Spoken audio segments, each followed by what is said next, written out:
Mike Hilton to be able to practice and play this week? It's trending in the right direction. We'll let you let DJ Ivey clear today. What's your plan for him? Start practicing him, just see where he's at. It's been last December, I think, is when it happened. So he's looked really good on the rehab field.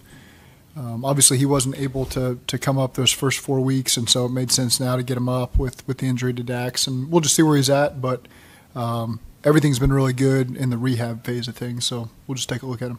Do you expect Sheldon to practice there? We'll work him in this week and see where he's at.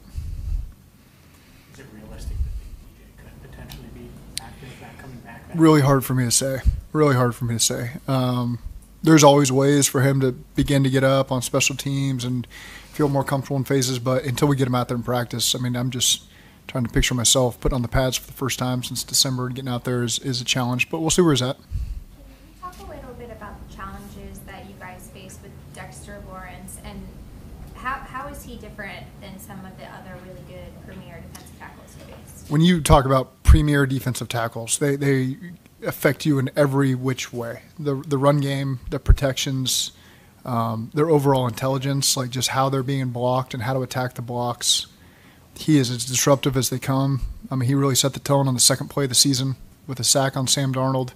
And so he's up there with the best. And, he's complemented well inside. They have really good other defensive tackles. They've got great defensive ends. And so it's as tough a front as you're going to face in this league. How do you feel like y'all have developed in terms of game plan and make sure you minimize interior defensive ends? I think we've always, we don't want them to disrupt the game. And so we always put a lot of time and effort into making sure that we can try to minimize their strengths. It's not always possible, especially when they have a lot of them, because sometimes you just got to pick your poison and trust some one-on-one situations. But we've been fortunate, having basically our staff in place for 6 years. We faced everybody you could face. And so those protection plans have evolved over the years. The run game has evolved over the years to try to minimize them and give us our best chance to be successful. I guess more generally on that note, why do you think your offensive pass protection has been a step up this year? You've said that on a few occasions now. Continuity with those guys. They're a very cohesive unit. The chemistry's great. Frank and Derek have done a great job with the group. Those guys are bought in. It's important to them. And again, we're trying to do everything. The run game certainly helps take the pressure off and allows us to do some things. And so, again, I think that they've done a really good job for us and give us a good chance to be successful in the pass game. In addition to T's productivity, what else has he given you since he's been back to maybe create other matchups for the rest of the offense? Well, even when he's not, his productivity is still not always statistics. Just him being out there, him being on the same side as Jamar, him being opposite Jamar, you really can't leave him one-on-one. And so it certainly creates decisions people got to make. Again, he's a top receiver in this league, and so when you got two of those guys, it's a great strength of ours. Do you guys feel that you're better suited because of the progression in the run game this season to take on a team like the Giants, who are so dominant at the line of scrimmage? It helps, any way you can try to attack them to where they don't know what's coming. We always try to marry that stuff together so that they don't know run or pass based on personnel, based on formation, based on a lot of different things. And so we spend a lot of time and energy trying to, before the ball's even snapped, give ourselves the advantage and keep them guessing so they can't play as fast to try to minimize their strengths. I guess that's my point, is that you don't feel as predictable this year. Is that fair to say? I'll let somebody else say that. But again, for us, it's really, we got a theme on what we want to be offensively, but it's also game to game on how we're going to play people and what we think we can do to be successful. What's been the message or the point of emphasis of the defense going into this week? I think just do your job. You don't have to do too much. Don't try to do somebody else's job. Just stay within yourself.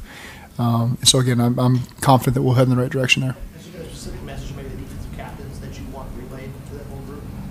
A specific message, no. It's just been a message to the whole group. When you're not playing as well as you want to be on one side of the ball, particularly on defense, how do you get to become more opportunistic? Like, for example, Geno Stone, a big reason why you guys wanted him was his ability to take the ball away. Like, how do you get guys like that to be able to put themselves in positions to make more plays on the ball? The plays will come to you. You don't, if you're trying to force it, if you're trying to stress it. Certainly, we talk about takeaways every week, and we emphasize it in practice. We emphasize it in the meeting room. But a lot of those naturally come just because you're playing great defense, and so more opportunities come your way when everyone's in sync and playing together, and they tend to come in bunches. And so, again, just everyone keep doing their job, and those opportunities will come for everybody. When Jamar's made a bunch of big plays now a couple weeks in a row, whenever we ask anyone, everyone's just like, that's just Jamar. Like, do you almost, like, on the sideline, even expect it or just nod along with it when he does something crazy, like the 70-yard screen or the touchdown down the half? It almost didn't surprise you anymore? No, that does not surprise me. It's any play call. Oftentimes, you do think about quick game. Okay, if we catch this coverage with this, he might score from anywhere. T's really the same way. You saw the Pittsburgh clip last year on a slant. So both of those guys, we try to do our best to put them in the best position to get that yards after the catch and take advantage of how people are going to play them, because they do treat us oftentimes different than other teams we've seen on tape. And I think the offensive coaches have done a great job putting a plan together to make sure that we're always one step ahead and just get the ball to Jamar and let him sometimes do the rest. But that screen, it looks really muddy. That's Drew and Eric doing an unbelievable job at the point of attack. Unbelievable job to where no one can come off. And then Jamar was able to make a lot of people miss. But I think that was a good job by the three of those guys. After the game, we heard a lot about how the pass rush and the pass coverage is being married up and being synced maybe a little bit better. Why has that kind of been an issue so far early on? Well, there's some times it was, and Lamar just extends the play, and that's going to create the different levels of people when you're zero blitzing a guy and he makes the free blitzer miss, and he extends time in the pocket. Then it's going to look like, man, who's got that guy? And so he's obviously creates a lot of stress in your team. I think Daniel Jones does a really good job this year. I mean, just watching these last couple games in particular, he's in great command. He does a good job using his feet. They utilize him in the run game. He's been really accurate as a passer. And so he's going to be a big challenge because I think he's playing with a lot of confidence right now and doing a good job moving that unit forward. Where would you put your level of concern as to where the defense is at and kind of where it's trending? I've got confidence in our team. Have you noticed anything when looking back so far this season as to why some of the third down struggles with the defense are happening? We got to put ourselves in more advantageous third downs. I know you want to go week by week all the time as a team, but when you are staring at 1-4, does it feel like there's an extra weight on you, like your back's against the wall? I think you got to do everything to make sure it's just a normal week for us. I don't believe you play your best when you think that way, and I think that's been a strength of this team this season over past seasons. Of when you watch us in the building, there's always a level of urgency that's always there. We have our standard. And when you watch practice, you wouldn't know what our record was based on the energy and the attention to detail. And so that's something we got to continue moving forward. And that's something we really pride ourselves in as a team, and will lead to success in the future by having that mentality every single week.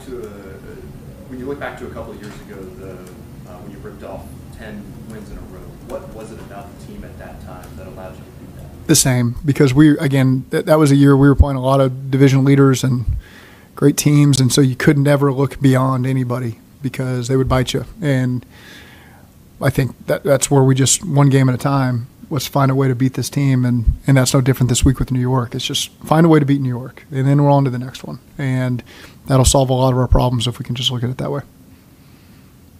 When the offense is playing the way that it is, are you more willing to employ a defense that's maybe more volatile or takes more risks in terms of trying to just force issues, create turnovers, as opposed to maybe you wouldn't when you're trying to play field position games when you're a little more worried about where your offense is at? I think, we just, again, whatever we can do to put the offense, their offense, off balance, that's what we got to do. And so we certainly as a team always go into a game of here's how this game is going to be played and here's what we're going to need from all three phases.